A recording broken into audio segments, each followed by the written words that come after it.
don't let it control you. Like, I have the condition, but it doesn't have me.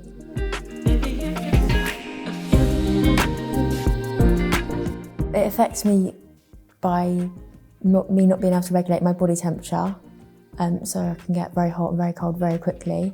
I don't sweat either, so there's no like sign to show that I'm getting too hot or too cold.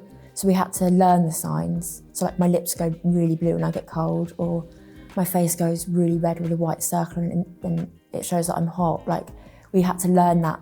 Like, my mum didn't know that when I was born. She just thought I was different. I probably knew by the time Tayen was 2 because I'd already had 3 children before her and they all had teeth at that point. Tayen had no teeth. I took her to the dentist about 3 times, to our family dentist, and every time he said, no, it's fine, all children are different. But as a mum, you know when one of your children out of 4 is different. It's my second lot of braces. I've had dentures. I've got crowns on some of my teeth because if they were to fall out, I wouldn't have enough teeth. I only have 14 adult teeth. When Tayen was 3, so this was before we knew about her condition, we ended up in hospital because she started off with what we thought was a cold sore.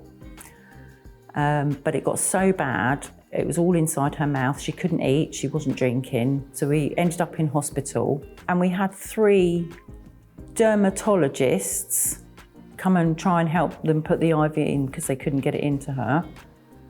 And to look at her, what was going on around her mouth. Now you'd think, being that ectodermal dysplasia is a dermatological, you know, it's based around the ectoderm structure, you would expect them to know about that condition because it's directly linked with what they're doing. But not one of them ever mentioned to me, you know, oh, I think there's a possibility your child, and yet when you meet a professional that does know about the condition, straight away they recognise how that child looks. If you look at me with my siblings, you just see a family. But then if you put me in a room with everyone else with my condition, you see like another family because we all look the same.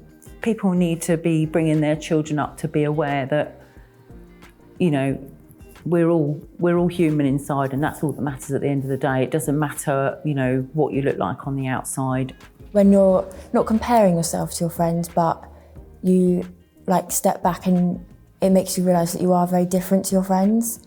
But from having it obviously for my whole life, I've learned as I've got older that actually it doesn't matter that I'm different, because we all are different. But with how many rare diseases there are, you can't expect to go to someone, tell them your condition, they know every single symptom, because that's never going to happen.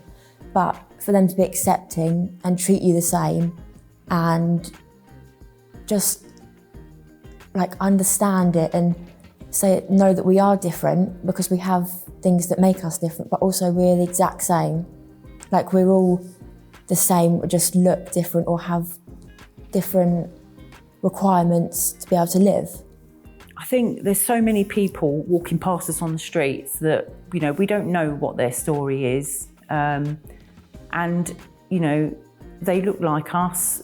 They might not look any different, but that doesn't mean that they don't have a story. It doesn't mean that they don't have issues going on in their life, you know, and life is tough enough as it is anyway. And people like Tayen, they need acceptance. They need to have the understanding that, you know, they do have parts of them that aren't, you know, the same as you, but that doesn't mean that they're not the same as you. You know, we're all the same inside. It doesn't matter whether we look different or whether we don't look different. Underneath, we're the same.